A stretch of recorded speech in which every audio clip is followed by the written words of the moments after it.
La serie con respecto a los requerimientos o requisitos que nosotros en esta iglesia tenemos para unirse en la membresía.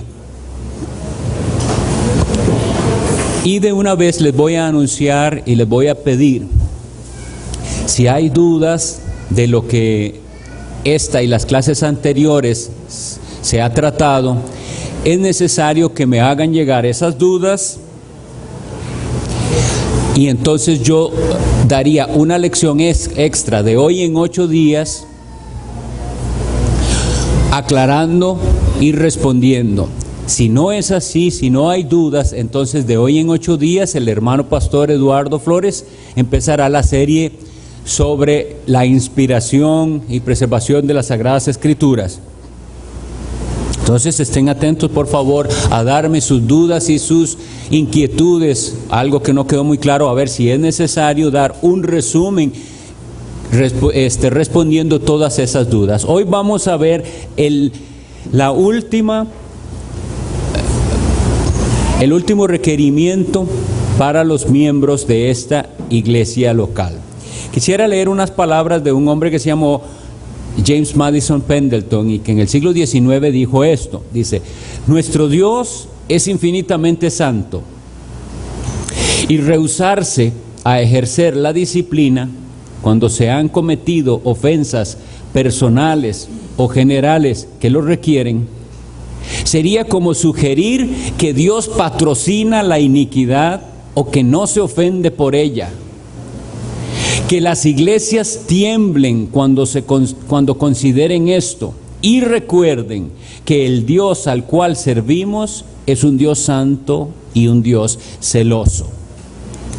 Y las siguientes citas que vamos a ver son lo que van a apoyar por qué este hombre se expresó así con respecto a la disciplina de las iglesias. Era una cuestión de él, de su manera de pensar, era una opinión o tenía un apoyo bíblico para decir esto, que era algo de tener temor y temblor delante del Señor, el asunto de la disciplina en la iglesia. Entonces hoy voy a hacer una lectura, si quieren van conmigo, a todas estas citas que tengo ahí en la pantalla. Y las vamos a leer nada más. Y ese va a ser el apoyo para lo que nuestra lección de hoy trata. El primer texto es Hebreos 12, del 1 al 14. Hebreos 12, la epístola a los Hebreos, capítulo 12, y voy a leer desde los versículos 1 al 14 pausadamente, para que si nosotros prestamos atención de una vez estamos recibiendo la enseñanza. Dice así: por tanto, nosotros también, teniendo en derredor nuestro tan grande nube de testigos, despojémonos de todo peso y del pecado que nos asedia, y corramos con paciencia la carrera que tenemos por delante, puestos los ojos en Jesús, el autor y consumador de la fe, el cual, por el gozo puesto delante de él, sufrió la cruz, menospreciando el oprobio, y se sentó a la diestra del trono de Dios. Considerad a aquel que sufrió tal contradicción de pecadores contra sí mismo, para que vuestro ánimo no se canse hasta desmayar.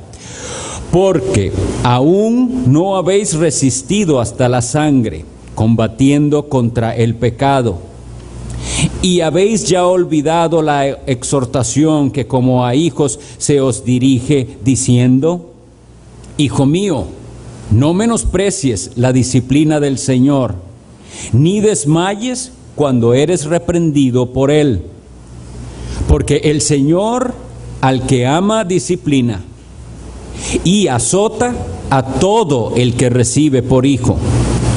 Si soportáis la disciplina, Dios os trata como a hijos. Porque, ¿qué hijo es aquel a quien el Padre no disciplina? Pero si se os deja sin disciplina, de la cual todos han sido participantes, entonces sois bastardos y no hijos. Por otra parte, tuvimos a nuestros padres terrenales que nos disciplinaban y los venerábamos. ¿Por qué no obedeceremos mucho mejor al Padre de los Espíritus y viviremos?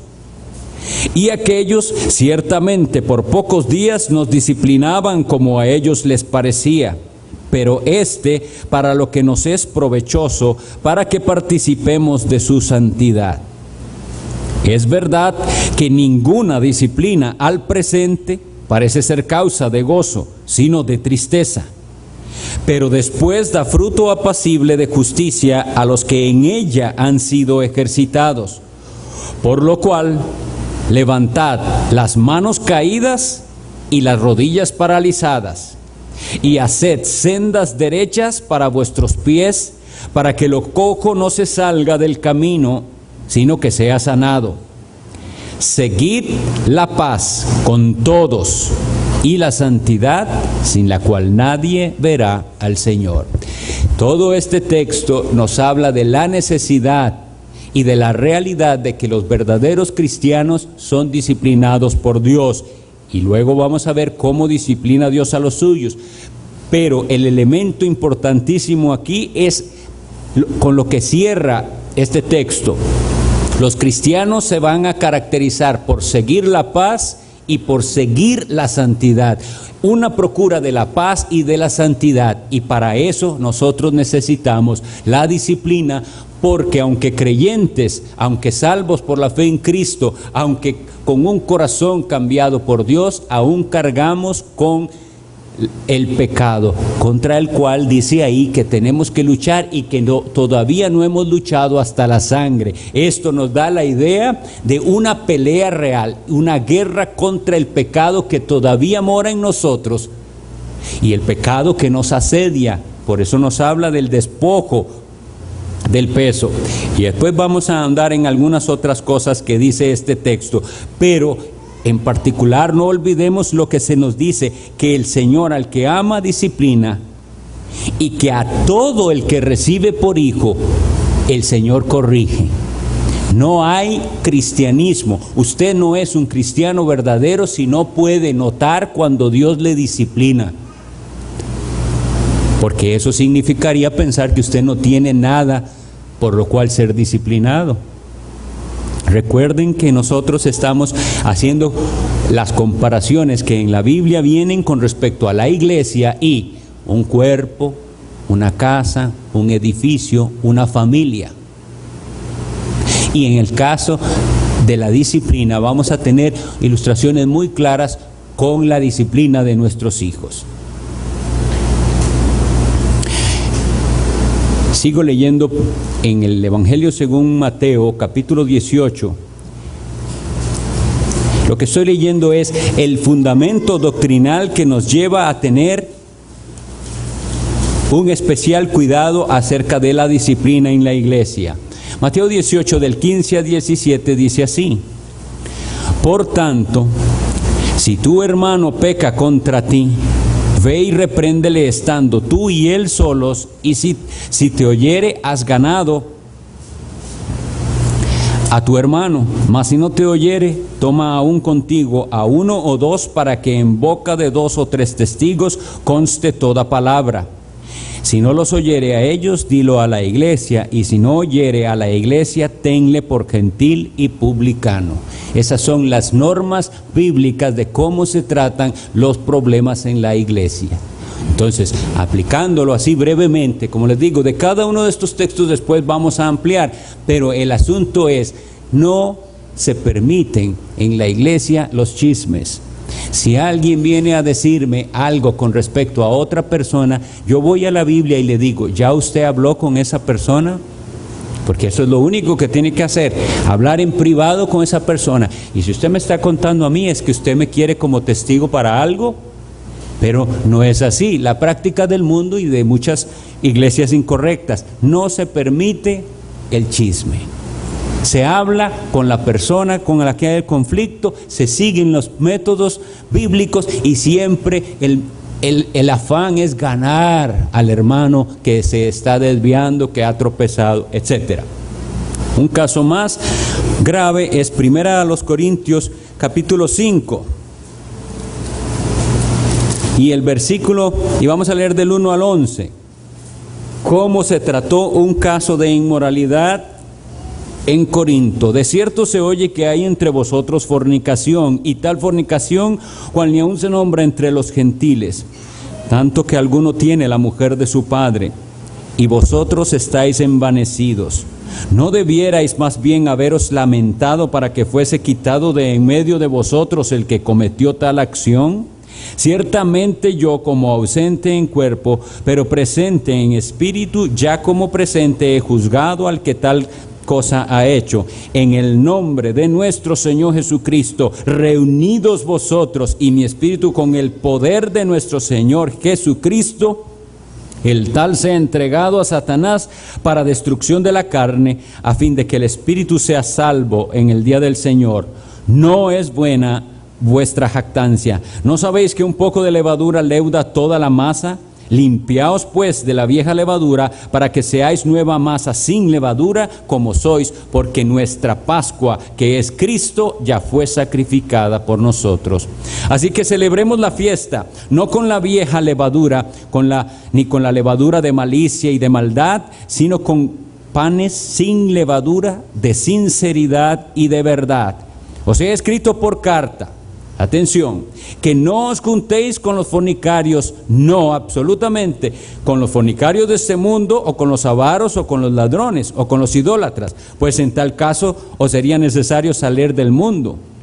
Más bien os escribí que no os juntéis con ninguno que, llamándose hermano, fuere fornicario, o avaro, o idólatra, o maldiciente, o borracho, o ladrón, con el tal ni aun comáis.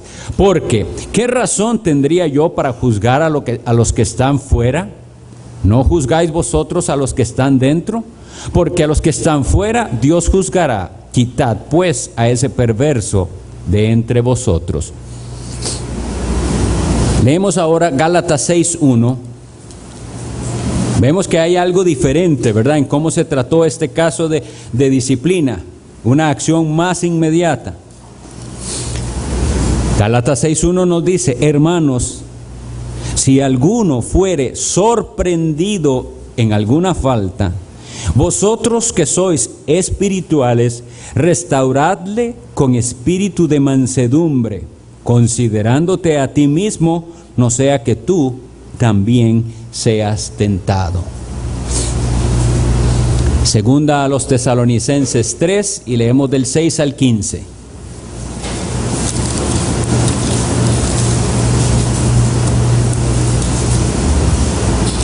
Pero os ordenamos, hermanos, en el nombre de nuestro Señor Jesucristo, que os apartéis de todo hermano que ande desordenadamente, y no según la enseñanza que recibisteis de nosotros, porque vosotros mismos sabéis de qué manera debéis imitarnos, pues nosotros no anduvimos desordenadamente entre vosotros, ni comimos de balde el pan de nadie, sino que trabajamos con afán y fatiga, día y noche, para no ser gravosos a ninguno de vosotros, no porque no tuviésemos derecho, sino para daros nosotros mismos un ejemplo, para que nos imitaseis. Porque también cuando estábamos con vosotros os ordenábamos esto: si alguno no quiere trabajar, tampoco coma, porque oímos que algunos de entre vosotros andan desordenadamente, no trabajando en nada, sino entremetiéndose en lo ajeno. A los tales mandamos y exhortamos por nuestro Señor Jesucristo, que trabajando sosegadamente coman su propio pan. Y vosotros, hermanos, no os canséis de hacer bien. Si alguno no obedece a lo que decimos por medio de esta carta, a este señaladlo y no os juntéis con él, para que se avergüence. Mas no lo tengáis por enemigo, sino amonestadle como hermano. Yo espero que nosotros vayamos notando las diferencias de los casos. Unos casos tienen que ver con desavenencias personales, se tratan de cierta manera; otros casos de inmoralidad, de otra manera; otros casos de ociosidad. ¿Cuántas veces hemos pensado que un vagabundo necesita en la iglesia disciplina? Alguien que no quiere trabajar. Bueno, aquí dice, sin embargo, lo dice con otro nivel de gravedad.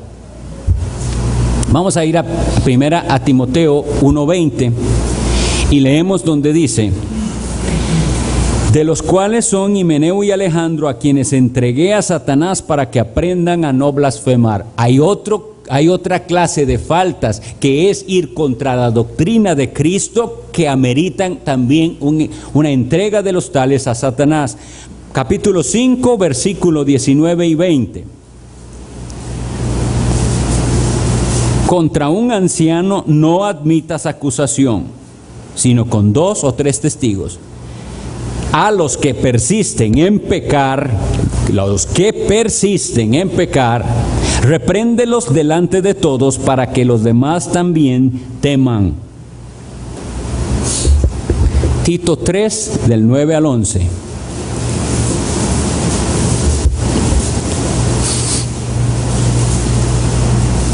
Mas no irán más adelante, porque su insensatez será manifiesta a todos, como también lo fue la de aquellos. Pero tú has seguido mi doctrina, conducta, propósito, fe, longanimidad, amor, paciencia.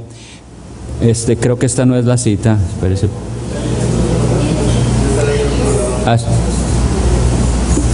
Estoy en Timoteo. Gracias. 3 del 9 al 11 dice: pero evita las cuestiones necias y genealogías y contenciones y discusiones acerca de la ley, porque son vanas y sin provecho. Al hombre que cause divisiones, después de una y otra amonestación, deséchalo, sabiendo que el tal se ha pervertido y peca y está condenado por su propio juicio. Hemos leído mucha información bíblica que debe servirnos de apoyo para ver si lo que nosotros estamos exigiendo en esta iglesia al respecto de la disciplina se sale o no de esos parámetros. Lo primero que quisiera que consideremos es esta pregunta: ¿es siempre la disciplina negativa? En general la gente piensa que sí, que hablar de disciplina siempre es algo negativo, siempre viene castigo. Pero no es así. Y vamos a ver un ejemplo con respecto a cómo criamos a nuestros niños. Nosotros los disciplinamos constantemente, pero no significa que los castigamos constantemente. Un ejemplo es: ¿cuántas veces le decimos a un niñito no hable con la boca llena cuando estamos comiendo? Y se lo volvemos a decir, y lo vuelve a hacer, y se lo volvemos a decir. Eso es lo mismo, eso es disciplina, pero es una disciplina formativa, y no tengo que cansarme de decirle hasta que él aprenda. Y si ustedes lo notan, después son ellos los que le dicen a uno: papá, no hable con la boca llena, porque ya lo percibieron. Entonces, eso mismo se hace aquí. Cada vez que se enseña la palabra de Dios y se predica, es una constante disciplina formativa. No es cierto que las predicaciones y las enseñanzas uno siente: me dio la palabra de Dios, hoy voy, yo sé que el Señor me habló por su palabra, estoy fallando en esto o en lo otro, y el Señor lo hace, y lo hace una vez más, nos va formando. Eso es disciplina. No estamos siendo castigados, no estamos siendo traídos a la congregación para establecer un procedimiento, y sin embargo eso es disciplina, es formativa. Pero igual como en nuestras casas, que van a haber situaciones en las cuales ya hemos hablado con el niño, ya hemos explicado una y otra vez, ya hemos razonado y no hay entendimiento. ¿Qué se hace necesario según la Biblia? ¿Qué le dice la sabiduría de los proverbios a los padres? El que detiene el castigo a su hijo aborrece. De manera que nosotros como iglesia, si vemos casos que ameritan disciplina y no hacemos lo apropiado, no estamos amando a esa persona, le estamos aborreciendo. Eso en términos bíblicos. Mas el que lo ama, dice Proverbios, desde temprano lo corrige. Entonces, esa corrección a la que esa persona será sometida es por amor. Nosotros hemos pasado, como siempre digo, de un extremo al otro. Y así como en las casas antes se daban castigos groseros que dañaban a los hijos, o castigos desproporcionados a la falta que cometió el niño, una tunda tremenda, una paliza por una cosa que no ameritaba, eso sucedía. Entonces se pasó al otro extremo de que ahora no se puede ni tocar al niño. Lo mismo pasó en cuanto a las iglesias. Hubo casos en iglesias que, no actuando bíblicamente, dañaban a las personas, las avergonzaban y las maltrataban por cosas que no ameritaban y sin seguir los pasos bíblicos. Y por esos casos las iglesias optaron después por simplemente no hacer ninguna disciplina. Es exactamente lo mismo que ocurre en los hogares. De una disciplina incorrecta, grosera, dañosa, pasaron a ninguna disciplina. Y en las iglesias pasaron también de un método no bíblico de avergonzar a las personas, como nos han contado ciertos hermanos que les sucedió, a simplemente dejarlo a que todo el mundo haga como le parece. Nosotros tenemos que pedir al Señor que por su Espíritu Santo nos capacite a ejercer la disciplina bíblica correcta, por las razones correctas. ¿Qué leímos ahí? Que por ejemplo, en los casos de desavenencias personales, ¿cuál es la motivación? Ganar a mi hermano. Nunca es desquitarme. No traigo un caso a disciplina porque quiero ver cómo ese hermano que me dañó es castigado. Voy a vengarme, porque eso no es lo que dice la palabra de Dios. Más bien, después de que habla de este pasaje, Mateo 18, y explica el Señor cómo se tratan las cosas, a Pedro le surge una idea y le dice: Señor, ¿y cuántas veces perdonaré a mi hermano que peque contra mí? 7. Y le dice: Señor, no te digo 7, sino hasta 70 veces 7. Es decir, la actitud mía es siempre perdonadora. El asunto se lleva a disciplina por otras causas, porque la persona está en pecado y no se arrepiente de su pecado. Pero de mi parte está, si 70 veces al día vuelve, dice el Señor Jesús, 70 veces le dice: perdóname, usted le perdona. Eso es el cristianismo. Entonces vamos a ver que en todo esto que hemos leído tenemos disciplina formativa y luego correctiva. Pero aún de la correctiva hay casos y casos. Vamos a ir repasando de lo que dijimos un poquito, y vimos que en Hebreos primero es claro esto: todo cristiano es disciplinado. No hay disciplina, usted probablemente no es cristiano. Usted vive como sea, deja de leer la palabra, deja de asistir y todo en su vida sigue igual, debe tener gran temor, porque el Señor al que ama, Él lo disciplina.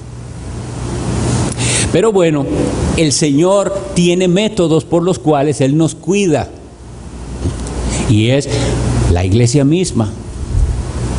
Ese cuidado que tenemos cuando tenemos temor de que hay una persona por ahí, un hermano por allá que está fallando en la asistencia, que hemos visto una cierta actitud no correcta, y entonces surge la preocupación: ¿qué vamos a hacer? Primero, en oración, tratar con la persona y entendiendo, como dice el primer texto, que es que todos nosotros estamos luchando contra el pecado, unos contra unos pecados y otros contra otros.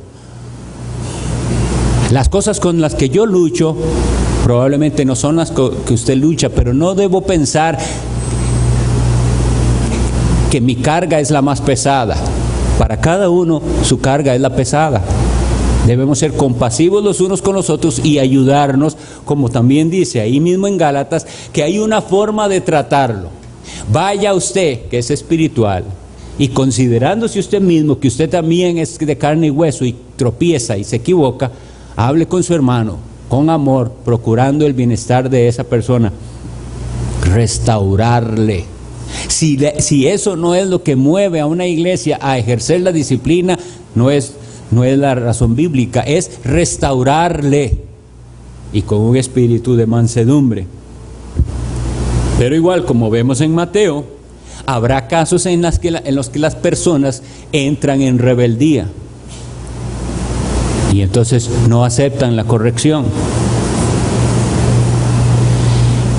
Y entonces esos son los casos en los cuales va a haber que seguir el segundo paso y tratarlo con personas que van a ser testigos de que estamos hablando con esta persona, exponiéndole el caso, mostrándole por las escrituras siempre que lo que está haciendo o lo que no está haciendo contradice la palabra de Dios. Le mostramos nuestro interés en su alma, en su vida espiritual, porque recordemos que en todas estas cosas nosotros somos enfrentados a dos posibles situaciones.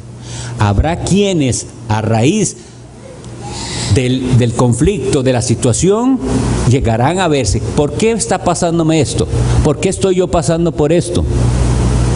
Que dice la Escritura: examinaos a vosotros mismos si estáis en la fe, probaos a vosotros mismos. Entonces es momento de probarse y decir, bueno, ¿y será que es que no soy yo creyente? Nunca se asegure tan fácilmente de que sí lo es. Piense, ¿será eso? Y esto Dios está mostrándome a raíz de esta situación lo que realmente hay en mi corazón, que yo realmente amo el mundo, que me puede más el amor al pecado que el amor a Cristo, que el materialismo es lo que me absorbe, etcétera, etcétera. ¿Cuáles son mis sentimientos y mis pensamientos? A través de la situación de conflicto surgen y me puedo dar cuenta si qué soy yo. Y la iglesia va a tratar con usted y le va a ayudar. O bien, como decía el otro día, me puedo pensar, no, yo amo a Cristo, el Señor cambió mi vida, yo me he arrepentido de mis pecados, pero sucedió algo y he tropezado por estas y estas razones. Entonces la iglesia está para restaurarle también. Pero lamentablemente ese caso en el cual la persona no es cristiana, la gente ni lo considera, y es muy grave, porque puede seguir engañándose a sí mismo. Los otros casos que vienen aquí nos dicen claramente que tienen que entonces hacerse algo con el rebelde, con el que habiendo sido amonestado una y otra vez y en frente de testigos y continúa en su pecado, tiene que hacerse algo. Y dice que hay que amonestarle en frente de todos. Y eso significa que la iglesia tiene que reunirse como iglesia, los miembros de la iglesia, y vamos a tener que decirle a la iglesia, y esto es importante que lo tengan en cuenta, porque si usted tiene intención de reunirse con nosotros y ser miembro de esta iglesia, esto se va a hacer, y tiene que saber que es así, y no lo hacemos con el afán de dañar a nadie, todo lo contrario, por amor a las almas. Vamos a traer el caso y le vamos a decir: esta es la situación, esto es lo que se ha hecho por tantos meses con tal hermano, no ha habido respuesta. Este es el momento en que lo presentamos, iglesia de Dios, para que, ¿qué dice la Biblia si no oye a la iglesia? Para que le tengamos como si él no fuera un creyente verdadero. No le vamos a cerrar la puerta de la iglesia ni decirle nunca venga más, ni significa que ya si lo topamos no lo saludamos. No, lo vamos a tratar como una persona que él creyó ser cristiano y no lo es. Y entonces no puede ser parte de nuestra iglesia como miembro. Sin embargo, oraremos que si el Señor en su misericordia lo quiere traer a los pies de Cristo. Pero hay que hacerlo. Porque la Biblia dice claramente que no hacerlo. ¿Cómo le habla Pablo a esa iglesia en Corinto? Ustedes están envanecidos, están menospreciando la iglesia de Dios. Esta iglesia es la casa de Dios, que debe ser, como leíamos el otro día, columna y baluarte de la verdad. Un lugar donde se da testimonio de Cristo, del Dios que es 3 veces santo. Tolerar el pecado en la iglesia es una ofensa directa a Cristo, a su iglesia. Y entonces nosotros entendemos la importancia de la disciplina también, porque somos una familia y un cuerpo, de manera que lo que pasa con un hermano que anda mal no es cosa de él, es cosa mía también. A mí también me está ofendiendo. como iglesia de Dios tenemos que sentirnos ofendidos. Y vienen los casos en los cuales dice, los casos especiales que son contra ancianos, personas que están en el liderazgo. Y él tiene una forma especial de tratarla. Pero una vez que se ha hecho el proceso disciplinario, nosotros tenemos que seguir lo que la Biblia nos dice. Y si la persona se arrepiente, recibirle, y aquí no ha sucedido nada, y no seguir con el asunto. Sepárenlo. Hermanos, tenemos que creerle a Dios que este es el método de mantener una iglesia sana. El mundo nos quiere hacer pensar que esto es dificultar el crecimiento de la iglesia. Pero ese es el método bíblico para mantener una iglesia que agrada a Dios.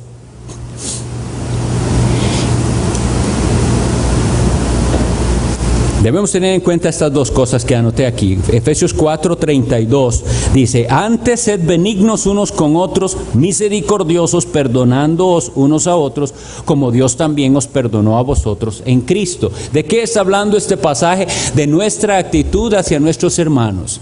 Eso no significa que cada vez que un hermano le ofende a usted, usted tiene que abrir un proceso de disciplina, ni ir a hablar. Perdone, nada más perdone y olvide. Eso es lo que estamos llamados nosotros. Pero hay ciertas situaciones en las cuales ya aquello se vuelve tan difícil que está dañando su propia vida espiritual o la vida espiritual de alguien más, y entonces es necesario tratarlo. Pero no es por cualquier cosa. Que hoy en la mañana yo, porque estaba así, no pasé y no saludé a alguien, y ya en la tarde alguien no me saludó en la mañana. Vi como que me hizo mal modo, cosas así. Si nosotros no entendemos, la actitud es siempre perdonadora. Siempre perdonar, no hacer las cosas más grandes, sino perdonar, porque Dios nos perdonó a nosotros en Cristo. Y así como usted tiene que tolerar cosas, formas de ser, de la personalidad de cada uno de sus hermanos, ahí viene que ellos también tienen que tolerar ciertas cosas que usted tiene y que tal vez ni se está dando cuenta. Dice, y la otra cita que tengo ahí de Mateo era en la cual el Señor le dice a Pedro: no te digo que perdones hasta 7 veces, sino 70 veces 7, y todas las veces significa eso.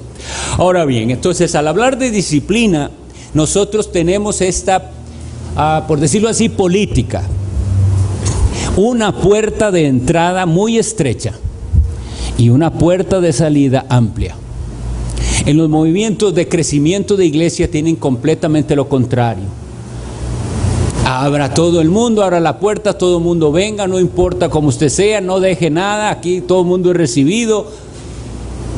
Y después ya sí, que está en la iglesia, ahí poquito a poco le vamos diciendo que las cosas. Y eso no es el método bíblico.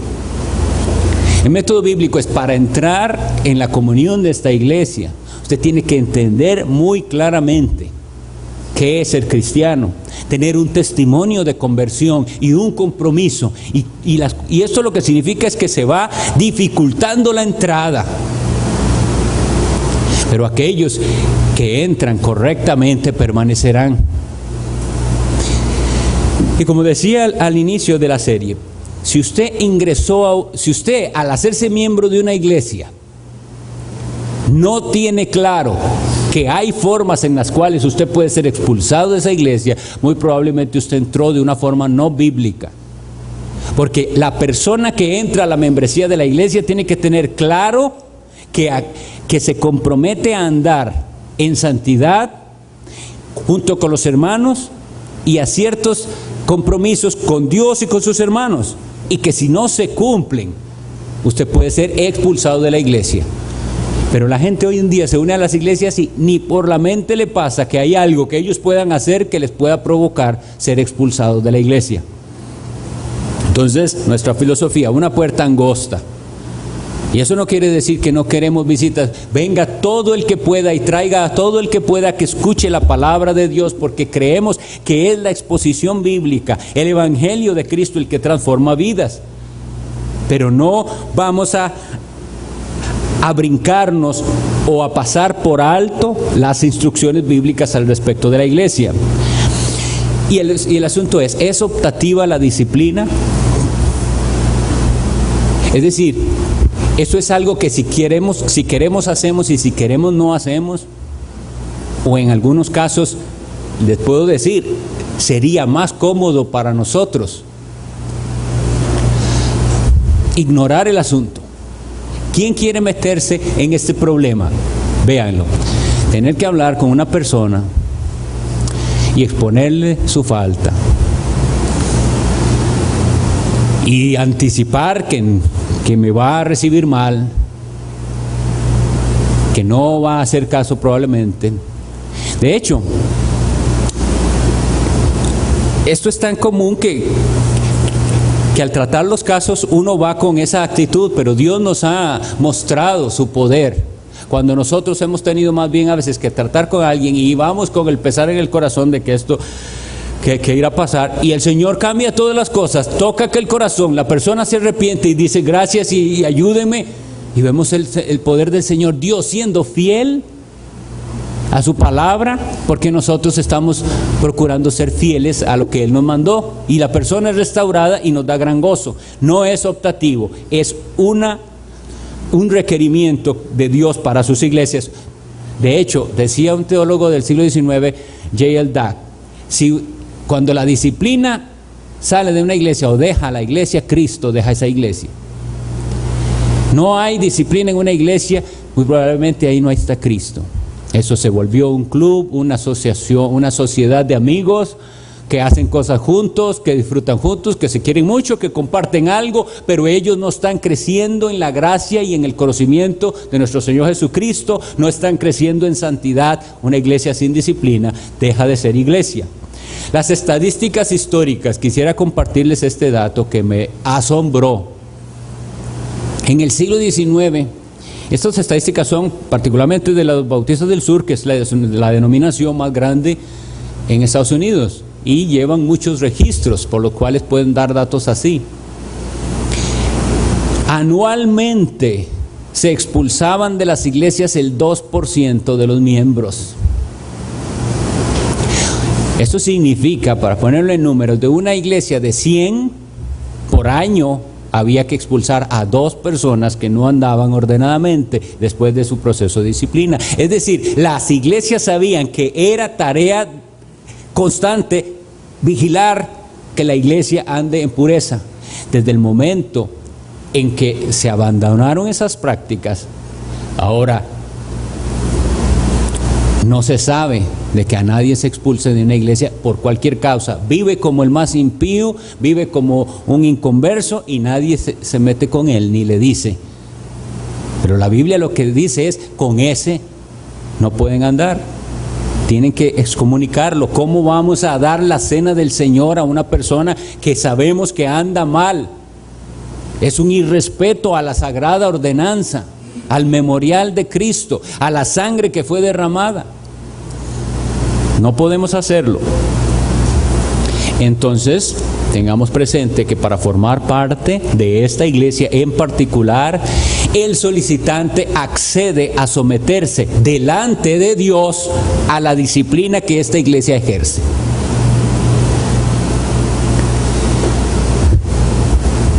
Y eso significa que nosotros nos sometemos al pastoreo amoroso, y obviamente esto no quiere decir que todo lo que los pastores le digan a usted debe hacerlo, porque si ellos dijeran, esperamos que no sea este el caso, pero si le dijeran hacer o no hacer algo que no es bíblico, que no está en la Biblia, su conciencia debe ser siempre cautiva de la palabra de Dios. Yo hago lo que la Biblia me mande hacer. Pero si con la palabra de Dios se le ha demostrado a la persona que lo que está haciendo es incorrecto, pero si con la palabra de Dios le hemos mostrado a aquella persona que está incumpliendo lo que la Biblia le manda a hacer, Entonces esa persona tiene que someterse a esa disciplina. Y veamos ese caso que leímos ahí en Tesalonicenses. ¿Quién habría de decirlo? ¿Cuántos en disciplina habrían que poner en algunas iglesias porque no trabajan? Era un caso de disciplina. Algunos andan desordenadamente, dice, no trabajando en nada, siendo carga para la iglesia. Y eso ameritaba disciplina.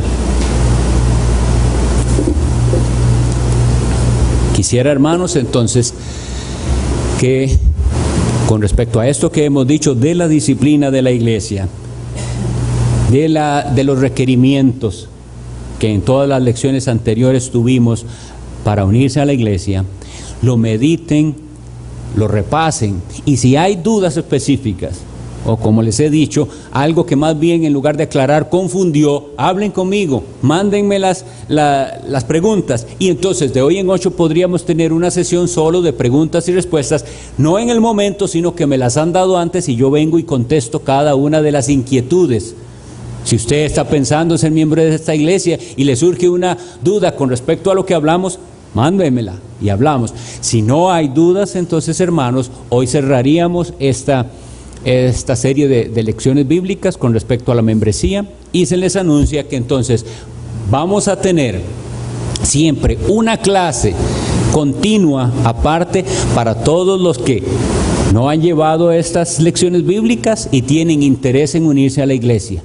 Va a haber una clase dominical específica para eso, que va a durar un trimestre, cierra, empieza otro trimestre, y así todo el que se una en limpia conciencia. Me uní a la iglesia sabiendo a lo que iba, y me uno con gozo y con entusiasmo, y sé que soy una piedra viva en el edificio de Cristo, y vengo aquí a servir a mis hermanos y al Señor. Que esto sea una realidad en cada uno de nosotros. Que el Señor me los bendiga. Tenemos un receso y empezamos la segunda parte del culto dentro de unos minutos.